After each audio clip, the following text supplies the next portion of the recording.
Bonjour à tous. Donc, on est ravis de vous accueillir encore une fois pour une session webinar. Donc, depuis le début du confinement, nous organisons quotidiennement des Office Hours pour répondre à toutes les questions urgentes. Et on s'est dit que c'était aussi l'occasion de profiter de ce moment pour se former. Et donc là, c'est notre première session en fait, de formation. On accueille aujourd'hui Christopher Manéou de chez Microsoft. Et on va traiter d'un sujet, je pense, qui vous concerne un peu tous en ce moment.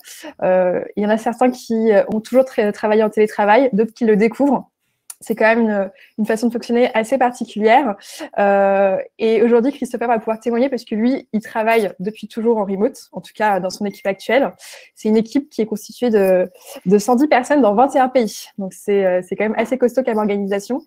Et donc, il nous fait le plaisir aujourd'hui de nous faire une belle présentation, un cours sur comment il s'y prend et des méthodes simples à appliquer pour pouvoir vous aussi travailler le mieux possible dans cette situation. Donc, écoute, Christopher, je te laisse la main. Je te laisse te présenter. Je reste en backup et profitez bien. Ça marche. Merci beaucoup.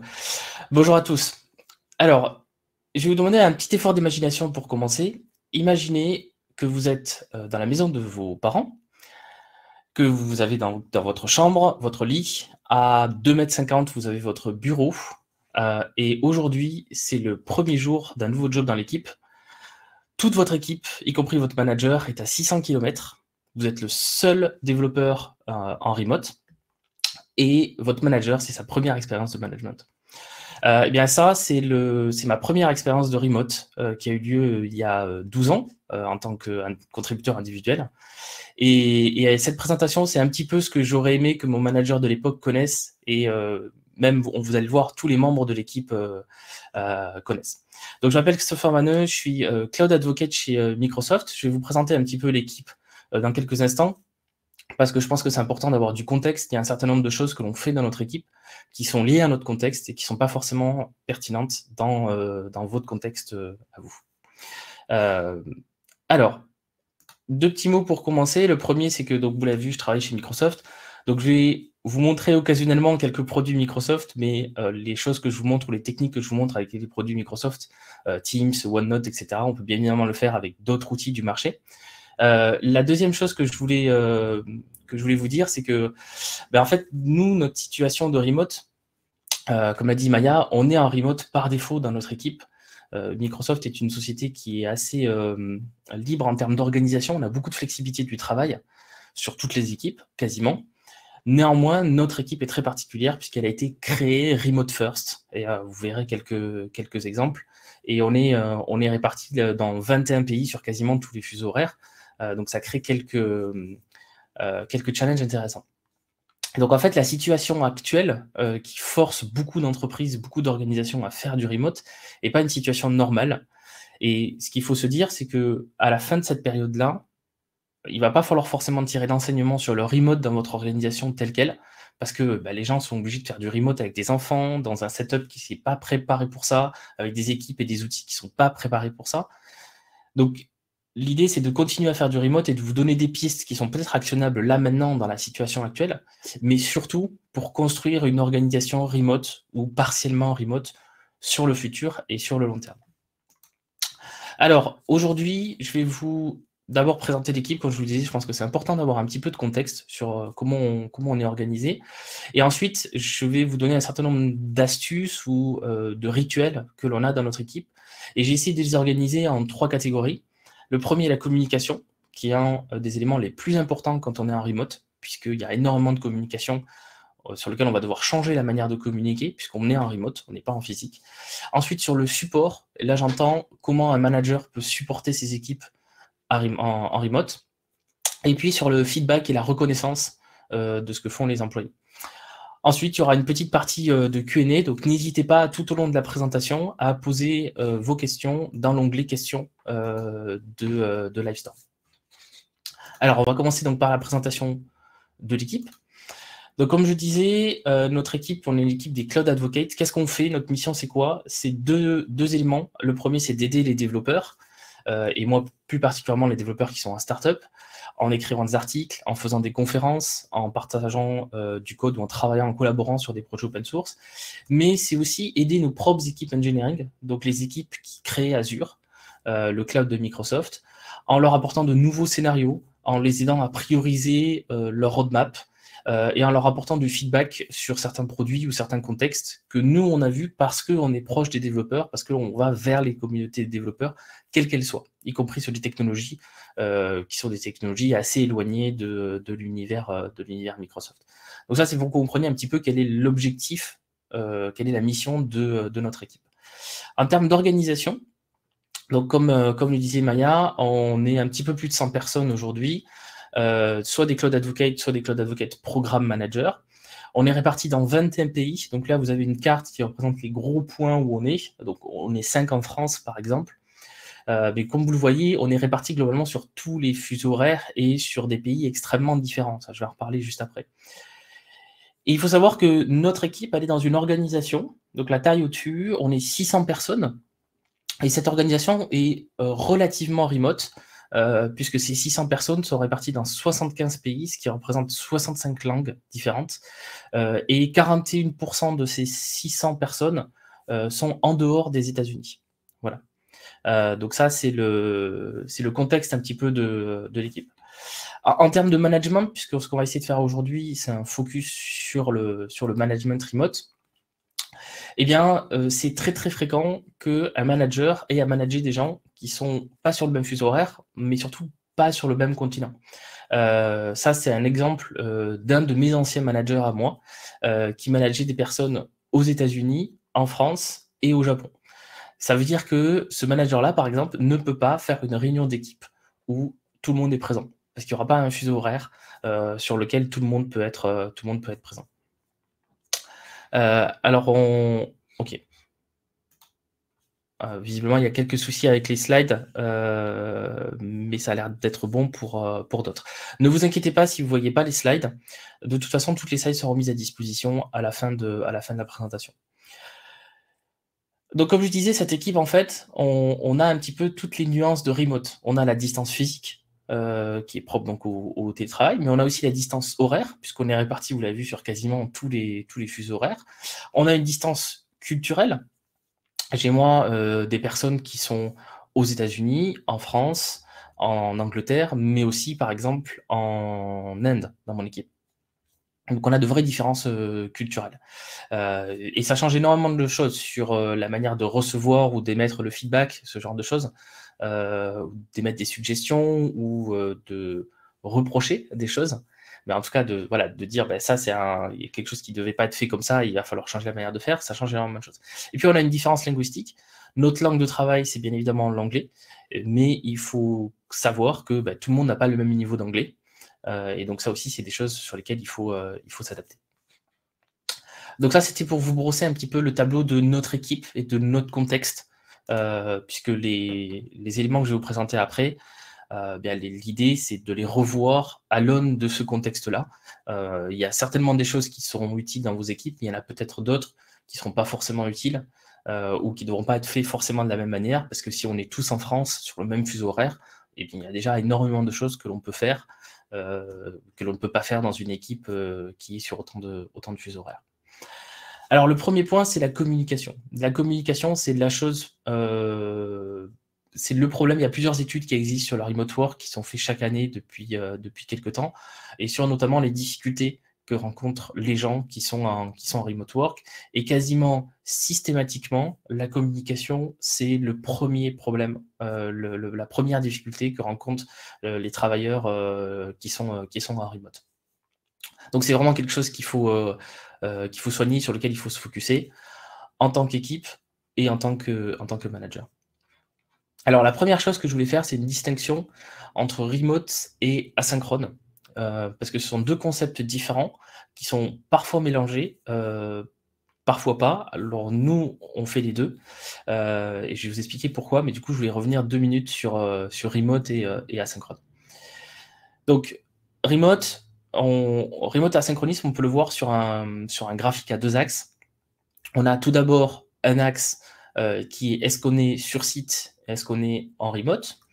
Et puis, on a un autre axe: est-ce qu'on travaille de manière synchrone ou est-ce qu'on travaille de manière asynchrone? Si vous faites un appel téléphonique ou un appel Zoom, comme c'est fait souvent en ce moment, vous êtes synchrone. Si vous dites, je vais faire un daily stand-up tous les matins à 9h30, vous êtes synchrone. Par contre, si vous dites tous les jours dans votre outil de messagerie, Teams, Slack, tous les matins, quand vous arrivez au boulot, vous postez un message en disant qu'est-ce que vous avez fait la veille, qu'est-ce que vous voulez faire aujourd'hui, ça, c'est asynchrone, parce que n'importe qui peut le faire au moment qu'il le souhaite. Et il faut savoir que, en fait, tous les modèles existent. Ça veut dire que l'on peut être sur site en synchrone, ça c'est, je pense, la majorité des organisations, remote asynchrone, ça c'est ce que l'on fait nous dans mon équipe chez Microsoft, mais on peut très bien faire du synchrone en remote, et c'est malheureusement, à mon sens, ce qui est fait dans beaucoup d'entreprises. Je vais vous montrer un exemple juste après, où on peut être sur site et aussi faire de la synchrone. Voilà. Donc le remote et la synchrone ont à chaque fois leur avantage, leur inconvénient, et les méthodes qui accompagnent pour faire les deux choses. Et là, ce que je constate, moi, avec toutes les entreprises et startups auxquelles je discute en ce moment, qui sont en train de forcer, dans le contexte actuel, le passage au remote, bien en fait, elles vont faire qu'une étape du chemin.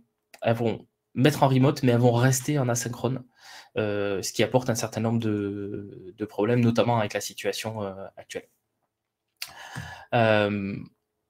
Donc nous, on est obligé d'être asynchrone, sans parler de remote, parce qu'on a tellement de fuseaux horaires que, comme je vous l'ai dit, réunir tout le monde à une heure précise, c'est de toute façon pas possible. Donc si on veut avancer avec des équipes qui sont vraiment réparties sur toute la planète, puisque on est capable de travailler sur le même projet avec quelqu'un qui est en Australie. Je prends un projet qu'on a à l'heure actuelle. Les membres, on en a 2 aux États-Unis, mais côte Est, côte Ouest, moi en France et un en Australie. Donc, si on veut tous avancer ensemble, on est obligé d'être asynchrone. Et il y a des choses que je vois passer. Ça, c'est un post que j'ai vu sur LinkedIn, qui est pour moi vraiment l'expression du remote synchrone. C'est-à-dire, on essaie de prendre tout ce qui marche pas dans le bureau et on essaie de le mettre en remote. Alors, ça dépend du travail que vous faites, bien évidemment. Si vous êtes au support client ou si vous gérez des infrastructures de production, s'il y a un bug de production qui arrive, oui, il faut être peut-être passer en synchrone à ce moment-là. Mais si vous êtes développeur, si vous êtes créatif, la synchrone peut très très bien marcher pour 90% de vos activités. Et là, donc là, c'est un mail qui a été envoyé à toute une organisation où globalement, on leur dit vous êtes à la maison, mais par contre, c'est caméra obligatoire, c'est vous répondez dans la minute sur Slack, et si vous répondez pas, vous devez avoir votre téléphone portable qui est juste à côté. Bon, ça, c'est vraiment essayer de faire du remote de manière totalement le plus synchrone possible. Vous l'avez compris, c'est pas forcément ce que je recommande. Alors, en termes de communication, quand on arrive dans une équipe remote, la première chose à savoir, c'est où se passe le travail de l'équipe. Dans un bureau, on le sait, c'est en général l'open space ou le bureau de l'équipe ou le bureau des contributeurs individuels, selon comment vous êtes organisé. Quand on est en remote, où se passe le travail? Souvent, ça va être dans des outils. Et là, ce que je vois aussi beaucoup, alors là, c'est très particulier à la situation actuelle, mais c'est qu'il y a beaucoup d'équipes qui sont en train de mettre plein d'outils en place en même temps. Elles essaient de mettre 5, 6, 7, 8 outils en place en même temps, ce qui est totalement inefficace parce que les gens sont déjà pas efficaces dans cette période actuelle, mais en plus de ça, ils doivent s'habituer à 4, 5, 6, 7 outils, à trouver où est la bonne information dans quel outil trouver la bonne information. Et donc, c'est très, très compliqué. Nous, on utilise un nombre d'outils qui est assez réduit. Alors, bien évidemment, beaucoup d'outils Microsoft. On utilise nos propres produits. C'est aussi comme vous l'avez vu, notre job de remonter des feedbacks. Donc, avant d'aller chercher les feedbacks ailleurs, on essaie les produits sur nous-mêmes. C'est souvent une bonne source de feedback. Et donc, globalement, nos outils, ça va être GitHub et Azure DevOps pour gérer notre travail et gérer le code, puisqu'on est beaucoup à être développeurs dans l'équipe. Ensuite, on utilise Microsoft Teams, qui est donc l'outil de communication et de collaboration de Microsoft, où on a des chats d'équipe avec des channels. Et on a aussi, ça c'est une particularité de Teams, vous voyez des tabs, des onglets dans lesquels on peut mettre d'autres applications. Ça veut dire que si je veux savoir ce qui se passe sur l'équipe startup, en fait, j'ai juste à aller dans Général, dans l'onglet Board, et je vois tout le travail, tous les tickets qui ont été assignés à tout le monde dans l'équipe. Donc, si je cherche quelque chose, mon premier point d'entrée, c'est Teams. Dans vos équipes, vous utilisez peut-être pas Teams, pas de souci, mais vous devez avoir un outil qui va être le point d'entrée. Voilà, si quelqu'un cherche le travail, ça va se passer là. C'est pas forcément dans les outils de chat que l'on va trouver cette information-là, parce que les outils de chat, la plupart du temps, sont utilisés ou sont conçus pour être éphémères. C'est très compliqué de dire à quelqu'un: ah oui, mais ce travail-là, on a décidé qu'on allait le faire, c'était la conversion sur Slack qu'on a eu il y a 3 jours. Parce que peut-être que la personne, elle n'a pas lu tous les Slack. Donc notamment la prise de décision, ça je vais en reparler un petit peu après, mais c'est pas forcément dans le chat qui doit avoir lieu, c'est probablement dans un autre outil. Voilà, donc où passe le travail d'équipe, ça il faut voir dans votre équipe où doit se passer ce travail-là et s'organiser ce travail-là. Ensuite, sur la communication, on a beaucoup, quand on est en présentiel, on a beaucoup de communication qui est implicite. Parce qu'on a l'organisation du travail, parce que, je veux dire quelque chose de tout bête, mais quand on a un nouvel arrivant dans l'équipe, c'est souvent comme ça d'ailleurs qu'on peut repérer les problèmes d'organisation ou les problèmes de management, c'est en suivant de manière particulière la dernière personne qui a rejoint votre équipe, et en regardant son expérience d'onboarding. Parce que cette personne-là, elle doit en un temps très court arriver à comprendre la dynamique de l'équipe, arriver à comprendre son rôle dans l'équipe et arriver à produire quelque chose. Et ce qu'on observe, c'est qu'il y a beaucoup de communication implicite. Par exemple, les horaires de travail. Quand on est dans une organisation on-site, souvent les horaires de travail vont venir globalement se décider par rapport aux gens qui existent déjà. Voilà, si la moitié des gens arrivent avant 9h30, et bien le nouvel arrivant va avoir tendance à arriver avant 9h30. Puisque ce qu'on fait, et surtout en tant que junior, alors ça c'est un sujet que j'aborde pas vraiment, mais que je suis en train d'écrire un article de blog sur comment accompagner des juniors dans ce temps du remote. Les juniors fonctionnent beaucoup par mimétisme. Et du coup, il y a beaucoup de communication comme ça qui est faite implicitement, que l'on va devoir expliciter quand on est en remote. On va devoir écrire les choses, on va devoir écrire beaucoup plus que ce que l'on ferait en présentiel.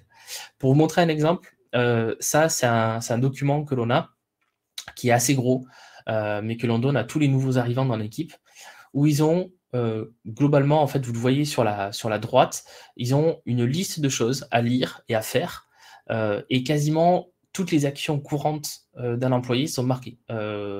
Comment faire une note de frais, comment réserver un voyage, comment avoir un accès, comment commander un matériel ou un logiciel, comment proposer un nouveau projet. Tout ça, c'est écrit quelque part dans la même documentation. Et ce qu'on a pour accompagner ça, puisque des fois la documentation est incomplète, c'est qu'on a un channel dans Teams, onboarding, où n'importe qui peut venir poser n'importe quelle question, et on a mis comme règle étendard, particulièrement dans ce channel, qu'il n'y a aucune question idiote, que l'on a le droit de reposer des questions, même si la réponse est déjà ailleurs, parce que c'est justement un channel où on a besoin de faire preuve de candeur et d'accompagnement pour répondre aux questions des gens. Et puis s'il y a une question qui n'a jamais été posée, on essaie d'y répondre, et puis on ajoute bien évidemment la réponse à ce document d'onboarding.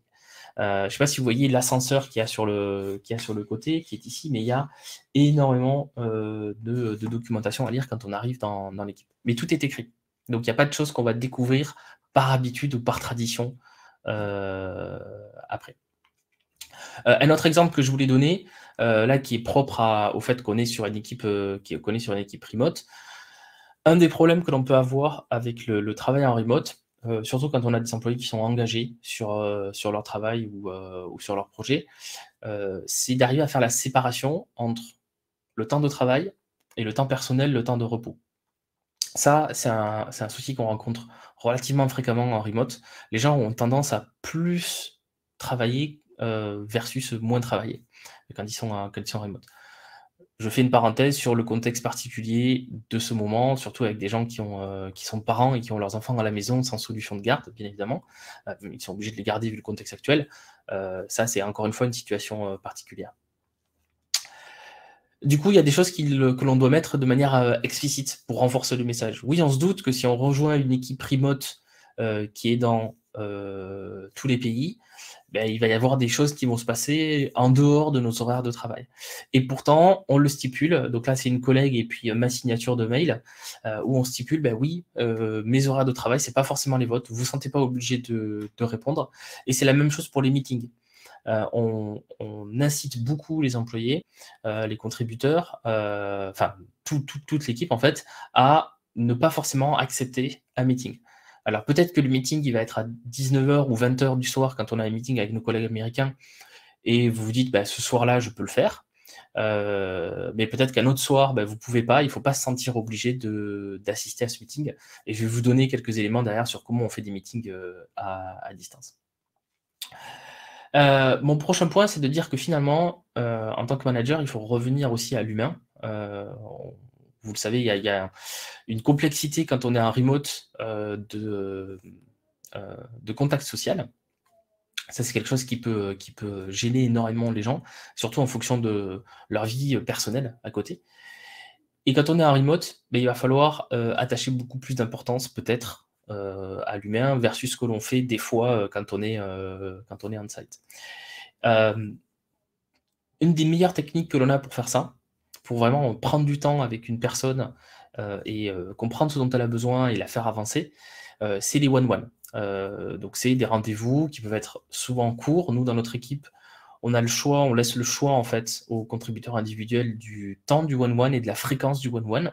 Donc ça peut être une demi-heure tous les 15 jours, ça peut être 1 heure toutes les semaines. Ça dépend des employés, ça dépend aussi du niveau de seniorité souvent du membre de l'équipe.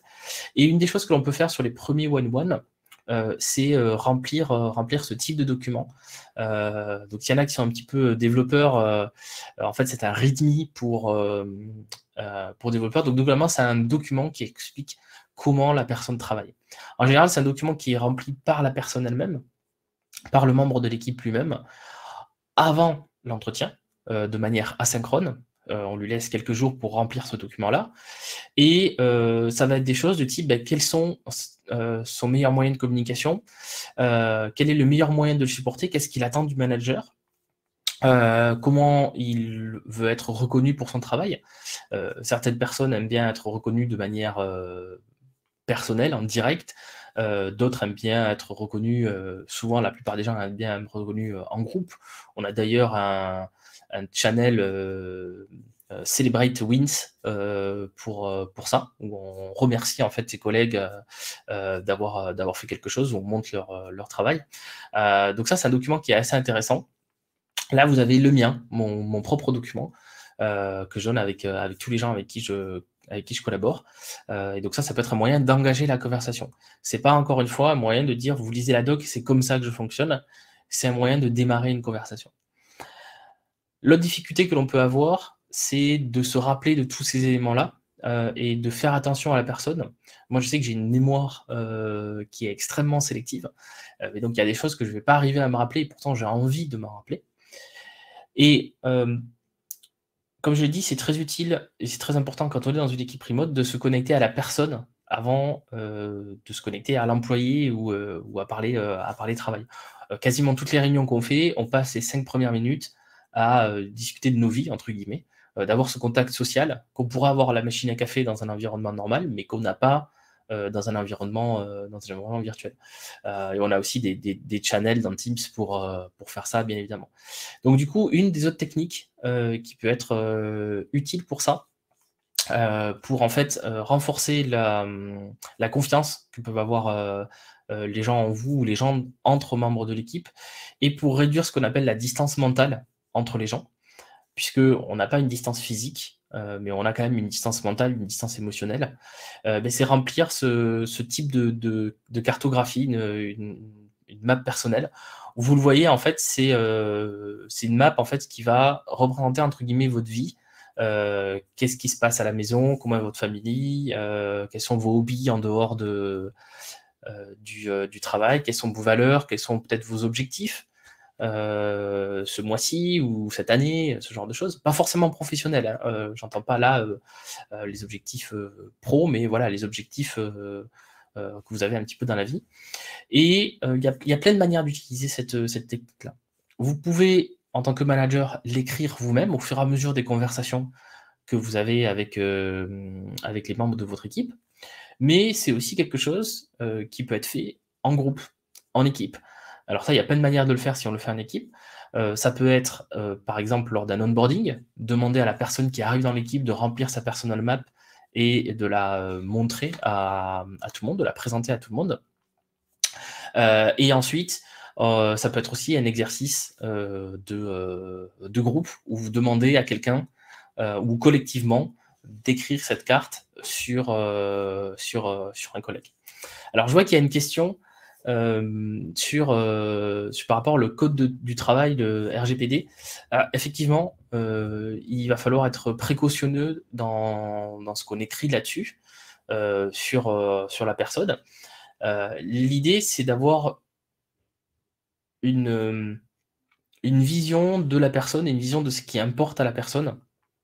Et bien évidemment, aucun commentaire, on va dire personnel sur le type c'est un mauvais travailleur ou voilà. Et la deuxième chose, c'est faire attention au partage de cette information-là. C'est pour ça que si c'est la personne qui la rédige elle-même, on va lui demander en fait de rédiger cette carte-là quand elle arrive dans l'équipe, et c'est elle qui va choisir ce qu'elle partage. Peut-être que la personne vous a dit qu'elle avait une femme qui était malade, mais c'est pas quelque chose que vous souhaitez bien évidemment partager au reste de l'équipe, ou que vous souhaitez peut-être écrire dans un document qui va rester quelque part. Donc effectivement, c'est un bon exercice. Il faut avoir conscience de ces aspects législation, code du travail, et tout simplement respect de la personne. Alors, ensuite, un des autres aspects qui est important, je pense en tant que manager, c'est supporter les équipes dans leur travail au quotidien et dans leur travail en remote. Et là, une des grosses difficultés que l'on a, c'est mesurer en fait les signaux faibles. Il y a plein de choses que vous allez voir si vous avez une équipe en remote. Si quelqu'un commence à arriver de plus en plus tard au travail, s'il prend peut-être un peu moins de pause café, ou s'il est un peu renfermé, s'il participe moins aux réunions, c'est quelque chose qui va être facile, relativement facile, à voir quand vous êtes dans une situation on-site.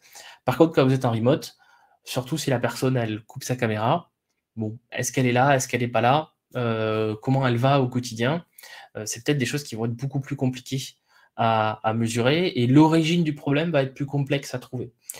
Est-ce que c'est un problème qui est lié au travail? Il y a eu une accroche avec un autre collaborateur en ligne qui est peut-être lié à une incompréhension de communication.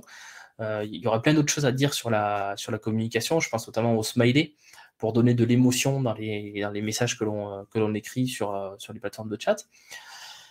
Il y a plein de choses qui sont difficiles. Et le problème, c'est que l'employé ne va pas clairement partager ces problèmes-là quand il est en remote. Et donc, ça va être au manager d'aller vers la personne. Un des moyens d'aller vers la personne, qui est le plus simple, on va dire, c'est encore une fois les one-one, parce que c'est du temps propre, qui est unique, c'est juste la personne et vous. Le problème, c'est qu'on utilise assez mal les one-one de manière générale. 90% du temps, les one-one, quand je discute avec les gens, employés ou managers, les one-one, c'est pour faire un point d'avancement sur le projet, c'est pour déterminer les tâches qu'on va faire à la suite. Ça, c'est pas un one-one. Ce one-one-là, c'est un point de projet, un point de situation ou un daily stand-up, je vais en reparler juste après. Et donc ça doit être fait dans un autre outil à un autre moment. Ce qu'on fait dans mon équipe pour les one-one, c'est qu'en fait, on fait le one-one écrit. Tout d'abord, on a un temps en ligne avec un chat vidéo, mais en fait, on va d'abord écrire les gros sujets du one-one dans un document, notamment les questions que peut avoir soit l'employé, soit le manager, puisque ça marche dans les deux sens. Et en fait, tout ce qui peut être répondu en asynchrone va être répondu en asynchrone. Et on va juste repasser sur les points pendant le one-one pour voir si tout va bien. Donc du coup, la structure d'un one-one, par exemple sur 30 minutes, ça va être 5 minutes pour parler un petit peu à la personne de manière informelle, savoir comment elle va, comment va son chien, si on a su que son chien avait un problème, ou etc. Ensuite, on va repasser ce document-là rapidement pour traiter les points.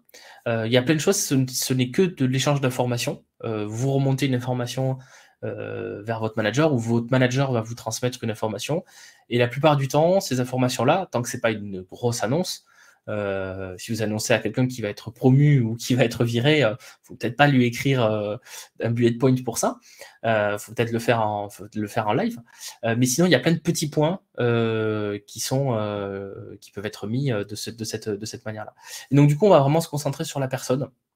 Ensuite, donc ça peut être avec l'acronyme WINE, par exemple, Want, Interest, Needs, Expectations, pour voir de quelle manière on peut la supporter pour ça. Ou ça peut être pour discuter d'un projet, discuter d'une idée qu'elle a et vraiment travailler, collaborer. Donc les one-one, pour moi, c'est fait soit pour détecter ces signaux faibles, pour mieux connaître la personne et voir comment elle est, comment on peut l'accompagner. Et ensuite, c'est pour se concentrer sur sa next step, son évolution, et pas forcément pour faire un point d'avancement sur le projet ou un point d'avancement sur ses congés, etc. Tout ça, ça peut être fait de manière asynchrone et vraiment utiliser ce temps-là de manière plus importante, on va dire. Alors, je vais parler, il y a une question sur la fréquence des one-one et les autres rituels à mettre en place. Je vais en parler un petit peu après.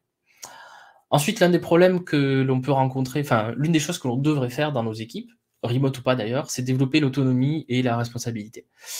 Le problème, c'est que la délégation est compliquée et en remote ou pas, ça reste quelque chose de compliqué, peut-être un peu plus en remote. La deuxième chose, c'est qu'il y a un ensemble de types de personnes, et notamment les personnes un petit peu créatives. Alors, je mets les développeurs dans cette catégorie-là. N'ont pas forcément d'outils ou de repères pour pouvoir s'auto-organiser. Et pourtant, c'est quelque chose qui est très important. Je vais vous prendre un exemple extrêmement concret. Si vous managez quelqu'un qui est aux États-Unis, qui l'après-midi est à un meet-up, et là, il y a un problème de livraison de pizza, et donc l'employé doit décider s'il prend sa carte entreprise pour payer les pizzas, pour que l'événement se passe bien, mais que son manager est à Paris, comme moi, on va pas m'appeler à 4h du matin pour décider ça, et l'employé, il doit être capable de prendre la décision tout seul, sans dépendre de quelqu'un qui est sur un autre fuseau horaire et qui est en train de dormir. Je prends un autre exemple plus dans le développement.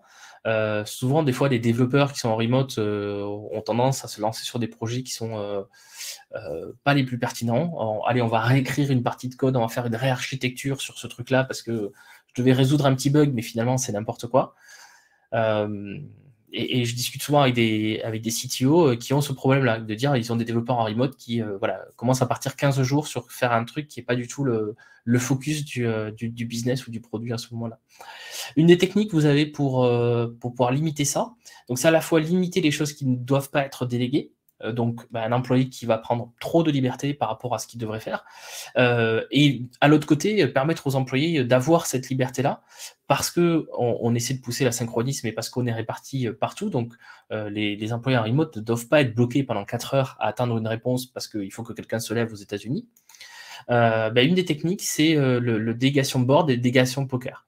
Donc le délégation poker, c'est un jeu de cartes que l'on peut faire en équipe, et le délégation de board, c'est en fait le rendu, l'écrit qu'il y a après avoir fait ce petit jeu. Et l'idée, c'est que tout le monde ait une vision pour chacune des tâches principales, qu'est-ce qui doit être et comment ça doit être délégué ou pas. Donc vous voyez que vous avez en fait 7 niveaux de délégation qui vont de simplement je dis à je délègue complètement. Et donc ça peut être vu des deux côtés, du côté du management ou du côté de l'employé.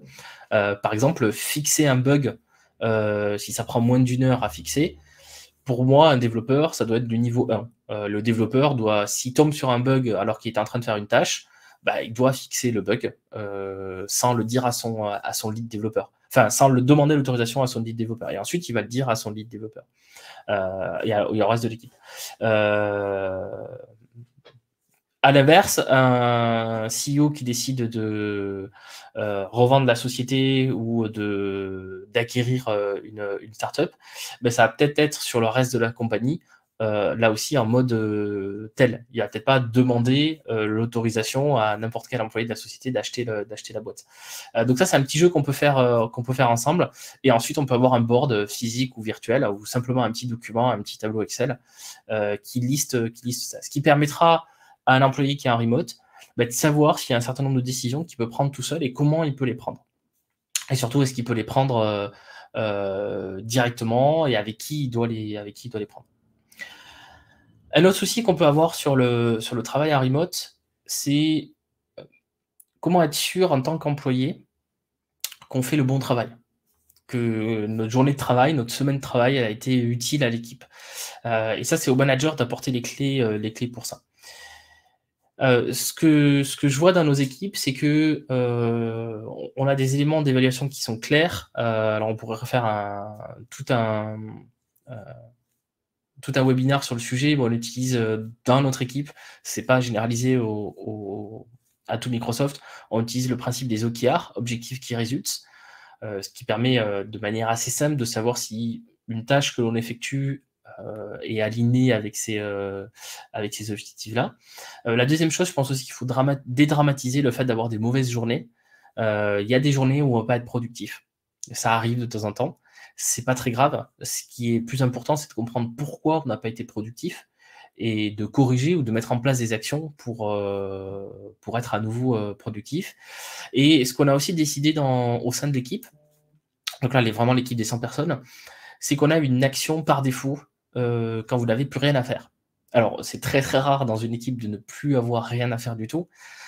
Par contre, ça peut arriver, notamment dans une organisation asynchrone, que toutes vos tâches en cours, vous avez besoin d'une information, d'un input, ou que quelqu'un d'autre fasse quelque chose pour faire avancer la tâche. Et donc vous, en tant que contributeur individuel, vous êtes un petit peu bloqué. Dans ces cas-là, on a défini au niveau de l'équipe une action par défaut. Et dans notre équipe, l'action par défaut, c'est va te former, va apprendre quelque chose sur n'importe quoi de technologique. On a plein de modules de formation, on a un site Microsoft Learn avec 400 ou 500 modules de formation. Et donc, va apprendre une nouvelle technologie, va apprendre quelque chose. Voilà. Ça, c'est notre action par défaut. Il peut y avoir d'autres actions par défaut, bien évidemment, en fonction des rôles et des équipes. Mais c'est parfois utile quand on est un petit peu bloqué par un peu trop d'asynchronisme. On est capable quand même de travailler et de faire quelque chose d'intéressant. Une des techniques que j'utilise personnellement et que je conseille à beaucoup de gens, donc ça c'est un outil individuel, c'est important de le préciser, c'est pas du tout quelque chose qui est partagé, mais c'est pour évaluer un petit peu quand on est obligé de faire un travail qui demande un peu de concentration. Donc notamment une tâche de développement, c'est le cas, c'est pour essayer de se dire où est passée ma journée. Ça arrive assez régulièrement qu'on soit à la fin de la journée, il est 17h, 18h, 19h, 22h des fois, et on se dit mais mince, j'ai rien fait de ma journée. En fait, ce que je fais, c'est que je liste tout ce que je fais, c'est soit un petit bout de papier qui est sur mon bureau, et j'essaie d'utiliser la technique Pomodoro. Donc la technique Pomodoro, c'est une technique pour essayer de se focuser, c'est-à-dire que pendant 25 minutes, on coupe tout, on coupe les chats, on coupe les mails, toutes les notifications, on essaie de faire un travail. Ensuite, on a 5 minutes de break, de repos, où on va pouvoir par exemple consulter ses mails, aller se faire un thé, un café, et puis on recommence ça 4 fois, et au bout de 4 fois, on a un break plus important. Donc ça, c'est la technique Pomodoro en soi, et ce que je fais en plus, c'est que je traque mes Pomodoro, vous voyez, avec ce petit système de points et de tirets et de barres, et à la fin de la journée, ça me permet de savoir combien j'ai eu de temps focusé pour faire quelque chose. Et si je vois que j'ai pas assez de points pleins, je me pose la question de qu'est-ce qui s'est passé. Est-ce que j'ai eu trop d'interruptions? Donc ça, c'est les points qui sont barrés. Est-ce que j'ai eu trop de pauses? Est-ce que j'ai eu trop de réunions? Ça, je le vois parce que si j'ai une réunion, c'est un point blanc, c'est un rond blanc. Et ça me permet de faire cette introspection à la fin de la journée. Et donc c'est une technique que je diffuse au sein de l'équipe. Alors, ça, c'était pour la partie support. Je vais donner la dernière partie, et puis après, on aura un petit peu de temps pour le Q&A. J'ai noté qu'il y a une question que je n'ai pas encore répondu. Je vais y arriver dans quelques slides. Enfin, dans la prochaine slide, d'ailleurs. N'hésitez pas, si vous avez des questions, d'autres questions, à les noter dès à présent. Le dernier point, c'est le feedback et la reconnaissance. La reconnaissance, c'est très important parce que c'est ce qui va notamment permettre de motiver les employés. On pourrait parler de la motivation et notamment des motivations intrinsèques pendant longtemps, mais c'est un des points importants, et c'est parfois compliqué quand on est à distance, quand on ne voit pas tout le travail qui est abattu par par quelqu'un, de le reconnaître à sa juste valeur. Si quelqu'un travaille tous les jours de 8h à 21h parce qu'il est en remote et qu'il ne voit pas le temps passer, et qui fait ça pendant des semaines, et qu'à la fin, on lui dit « Ah, bravo pour ce petit truc », mais qu'il a fait 15 autres trucs, on ne le voit pas, ça va être compliqué de maintenir la motivation de ce membre de l'équipe pendant longtemps. Et le feedback, c'est aussi important. Le feedback, c'est dans tous les sens du terme. Ça veut dire du feedback positif, mais aussi du feedback négatif, ou même de la demande de feedback. On veut se lancer sur un nouveau projet, ben, comment essayer d'interroger les membres de son équipe pour savoir si quelque chose, si ce projet-là est pertinent ou pas, ou si la manière de faire est pertinente ou pas. Donc pour ça, on a un certain nombre de rituels qui nous permettent de faire ça. Et le premier, c'est le rituel du weekly status. Alors je sais qu'il y a plein d'équipes, et notamment en remote, j'en vois plein sur LinkedIn, sur Twitter, dire ben voilà, ce qu'on a fait par exemple en remote, c'est qu'on maintient le café du matin, ou on maintient le daily stand-up du matin. Alors j'ai plein de choses à dire là-dessus. Le café, c'est une chose. Nous, c'est quelque chose que l'on fait, le café au sein de l'équipe. On le fait, donc on est une équipe très matricielle. J'ai pas le temps de rentrer dans les détails, mais globalement, ce qu'on fait, c'est qu'on a 2 cafés par semaine. Donc c'est 1 heure, un créneau récurrent de 1 heure. Les deux ont lieu le mercredi matin et mercredi après-midi, avec des équipes différentes. Et donc c'est 1 heure où on parle pas de boulot. Alors, on parle très souvent de technologie, parce que c'est aussi la passion de beaucoup de gens dans l'équipe, mais par contre, on parle pas travail. On a souvent un café, un thé à portée de main. On a un peu changé les choses dans cette période-là, surtout à l'échelle de Microsoft France. Alors moi, je suis pas un employé Microsoft France, je suis basé en France, mais pas un employé Microsoft France. Il y a des choses qui se font liées à la situation actuelle, mais en temps normal, notre rythme, c'est 1 fois par semaine, voilà, café détente. Et ensuite, pourquoi on ne fait pas de daily status? Tout d'abord parce que la plupart des choses qui se font dans le daily, elles pourraient être faites de manière asynchrone. Encore une fois, il faut se rappeler qu'on est une équipe qui est asynchrone. On ne peut pas faire un daily meeting parce qu'on est de toute façon sur trop de fuseaux horaires.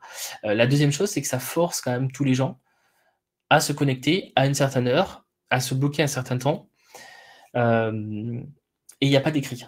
Ça veut dire que si vous ratez l'événement pour quelque raison que ce soit, votre weekly, l'importance de votre weekly est perdue. Donc ça, c'est la première chose sur le fait de faire un weekly en synchrone, et notamment par vidéo. C'est bien de se voir. Est-ce que c'est l'endroit où on doit dire les tâches en cours, etc. J'en suis pas persuadé pour la plupart des équipes. Donc un weekly, ça peut se faire par d'autres manières, par manière écrite. Il y a des chatbots qui existent pour constituer le wiki d'une équipe, mais surtout, ça devient écrit. Et donc, du coup, les gens qui ne sont pas là, qui n'ont pas pu assister là pour X raisons, peuvent rattraper leur retard. Pourquoi nous, on le fait toutes les semaines? On le fait toutes les semaines parce que tous les jours, ça n'a pas de sens, on est sur des fuseaux horaires. La deuxième chose, c'est qu'en temps normal, on voyage énormément. Par exemple, en février, moi, je me suis déplacé pendant 6 semaines, et j'ai été sur 4 continents différents, dans 7 pays. Donc j'ai fait 70 ou 80 heures d'avion en 6 semaines. Donc de toute façon, les daily, c'est juste pas possible. Ça, c'est la première chose liée à notre équipe. Le deuxième, c'est qu'on travaille sur des projets relativement autonomes. On peut avoir sur des petits projets un point de synchro quotidien, mais au global, on a que ce point de synchro weekly. On partage 5 questions. Qu'est-ce qu'on a fait la semaine dernière? Qu'est-ce qu'on prévoit de faire la semaine prochaine? Est-ce qu'on a des choses qui nous tracassent? Et est-ce qu'on a quelque chose de fun / de personnel à partager? Et on a une 5e question, qui est une question d'une échelle de 1 à 5. Comment vous vous sentez cette semaine? Cette dernière question, elle n'est pas partagée avec le reste de l'équipe. Par contre, tout le reste des questions, pour l'ensemble des 100 et quelques personnes, sont partagées à l'ensemble de l'équipe, soit à 100 et quelques personnes. Et ça, c'est très important pour plusieurs raisons. C'est très important parce que ça va donner un sentiment d'avancement au sein de l'équipe. Donc on a le sentiment globalement que l'équipe avance, fait quelque chose. C'est très important pour le onboarding. Moi, quand je suis arrivé dans cette équipe, j'ai passé 1 mois et demi à peu près à lire toutes les semaines, tous les weekly de tout le monde. Et du coup, je savais ce que faisait l'équipe, le type de tâches que réalisait l'équipe, la manière dont elle avançait, le type de blocage aussi qu'il pouvait y avoir dans l'équipe. Et du coup, ça m'a été très utile pour devenir un membre de l'équipe à part entière, entre guillemets, et faire mon atterrissage, mon ramp-up dans l'équipe. Et la dernière chose, c'est que parce que c'est lu par certaines personnes, parce qu'on a des systèmes de filtres, etc., il y a souvent de la communication qui se crée autour de ça. C'est pas rare que en fait on voit un thread de mail se déclencher à partir d'un weekly. Et moi, quand je fais mon weekly, tout le monde le fait. C'est pas rare aussi que j'ai des collègues soit qui me demandent plus de précision, soit qui me proposent de l'aide sur un souci, soit qui veulent juste en savoir plus sur ce que j'ai fait. Donc ça crée aussi des discussions au sein de l'équipe. Et enfin, là c'est plus une astuce en tant que manager, à partir du moment où il y a ça, c'est beaucoup plus simple quand on voit quelque chose qui est très intéressant dans un weekly status d'un membre de son équipe, eh bien de venir prendre ça et de venir partager ce succès à l'intérieur de toute l'équipe de manière un petit peu plus formelle. Comme je le disais avant, pour ça, on a un channel Celebrate où souvent les gens postent des succès de personnes. Voilà. Donc ce weekly status, en fait, il sert à énormément de choses. Et avoir ce sentiment d'avancement, avoir des discussions construites, partager les succès. Je ne sais pas si vous faites des daily stand-up, mais je trouve que c'est 3 actions que l'on a énormément de mal à faire dans des daily stand-up. Moi, j'ai déjà été dans des configurations avec des daily. Pendant 4 jours, on se disait la même chose. On n'avait pas franchement le sens que ça avance. Pour répondre à la question de Aurore, oui, chaque personne écrit son weekly. Quelle que soit la fonction dans l'équipe, on a juste une ou deux business administrators dans l'équipe ou des assistantes pour le patron de l'équipe qui, elles, n'écrivent pas leur weekly. Mais à part ça, tout le monde dans l'équipe écrit son weekly, que ce soit un Cloud Advocate ou un programme manager.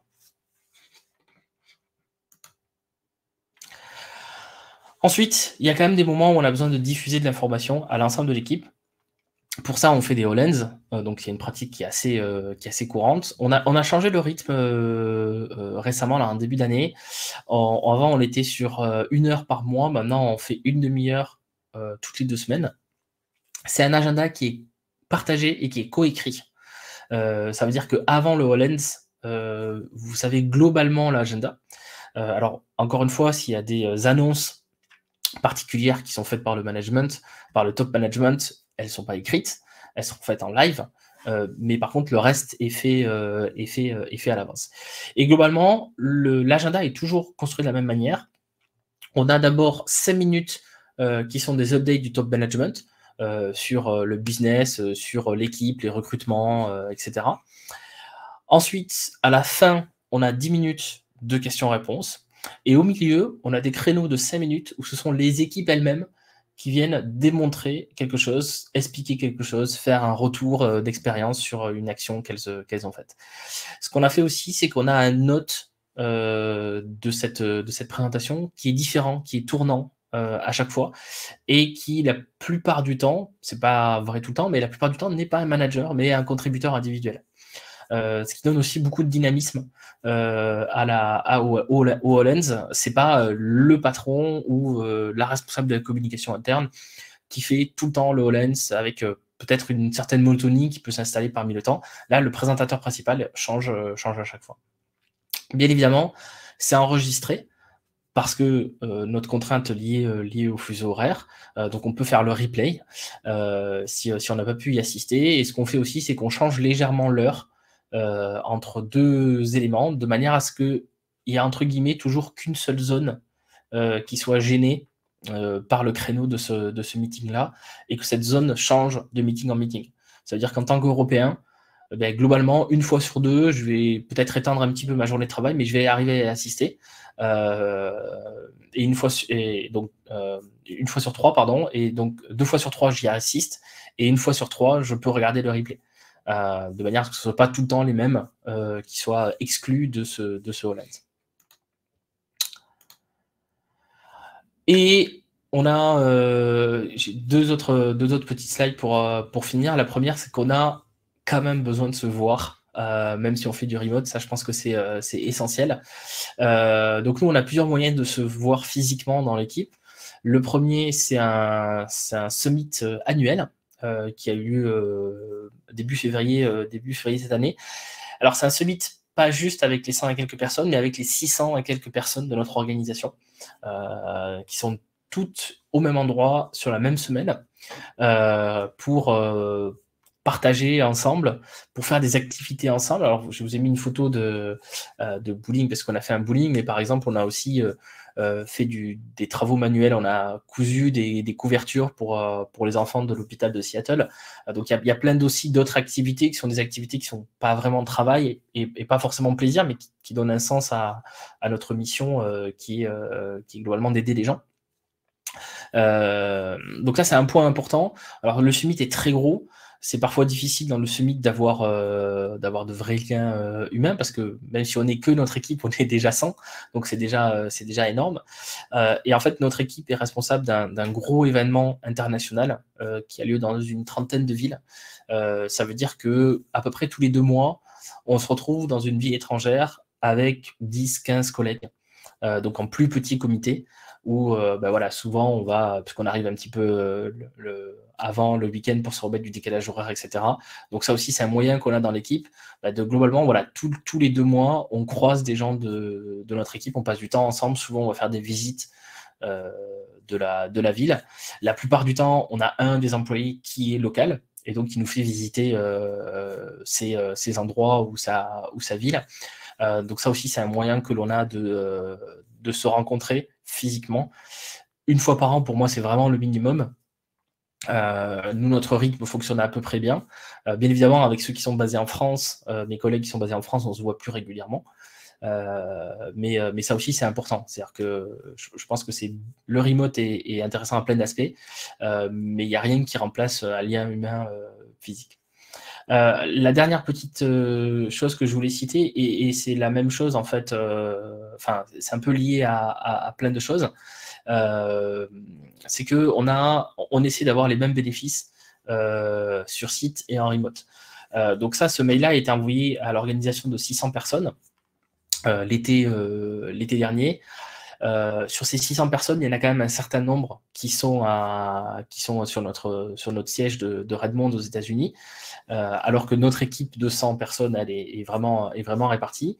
Et donc, ils ont organisé un pique-nique pour fêter la fin de l'année. Et bien, même si on est remote, on a eu le droit de faire notre pique-nique. En fait, on a eu un budget qui est alloué pour s'organiser un pique-nique, soit de notre côté. Donc, il y a eu plein de Teams qui sont faits pour des gens qui étaient un petit peu dispersés. Nous, par exemple, l'équipe française, on était quasiment tous autour de Paris à une certaine date. Donc, on s'est organisé un petit repas en physique. Voilà. Donc, ça aussi, c'est aussi quelque chose d'important. On a très peu d'organisations qui sont comme la nôtre, qui sont full remote par défaut depuis le jour 1 et réparties dans tous les pays. Souvent, on va avoir une organisation qui est mixte avec des gens qui sont en remote, des gens qui ne sont pas en remote. Et si vous êtes le seul employé remote et que vous recevez une invitation pour la fête de la semaine prochaine ou la crêpe party qui a lieu demain et que vous êtes à distance, ça peut créer beaucoup de frustration et bloquer l'inclusion. Donc c'est important de penser aussi à cette inclusion sur des activités qui ne sont pas liées directement aux professionnels, mais à la vie de la société. Voilà. Écoutez, j'espère que ça vous a été utile. Alors, je pense que j'ai répondu à toutes les questions dans le partie questions. Je vais voir si dans le partie chat, il y en a. Sinon, on a encore quelques minutes, donc n'hésitez pas à poser vos questions. Je suis encore là. En tout cas, merci beaucoup, Christopher. C'était hyper concret. Je pense aussi que c'est pour ça qu'on n'a pas trop de questions. C'est que tu as quand même déjà une présentation qui est très exhaustive, hyper quali. Donc, merci beaucoup de l'avoir partagé avec nous. D'ailleurs, si vous voulez la revoir, il y aura déjà un replay de cette intervention là dans quelques minutes qui sera mis en ligne. Au-delà de ça, je vous partage un lien dans le chat qui est notre Startup Rescue Kit qu'on a diffusé depuis le début de la crise du Covid avec France Digital. Vous pouvez retrouver tous les comptes rendus de ces sessions. Je voulais aussi vous dire que, voilà, donc là, l'initiative d'aujourd'hui était beaucoup plus axée formation. Le but, c'est de profiter du temps qu'on a pour se former sur des sujets sur lesquels on n'a pas le temps de se former d'habitude. On avait lancé un appel à ce sujet dans notre newsletter il y a une semaine. Il y a eu beaucoup de remontées. Donc, le télétravail était un des sujets. On nous a demandé aussi pas mal de donner des tips sur le product management ou le product design. Donc, demain, on a une intervention à 11h du wagon qui va nous donner une initiation au product design. On a aussi des demandes en intelligence artificielle. Donc là, on aura une intervention à 15h. Ce sera ce jeudi. Donc, n'hésitez pas à vous inscrire. Tous les liens sont dans le Notion que je vous ai communiqué. Voilà. Donc, encore une fois, merci Christopher.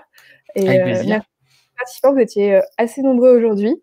Et de toute façon, si vous avez des questions, on les transmettra à Christopher en one-to-one. Voilà. Donc, merci beaucoup encore. C'était hyper quali et je te dis à très bientôt et bonne journée à tout le monde. Bonne journée à tous.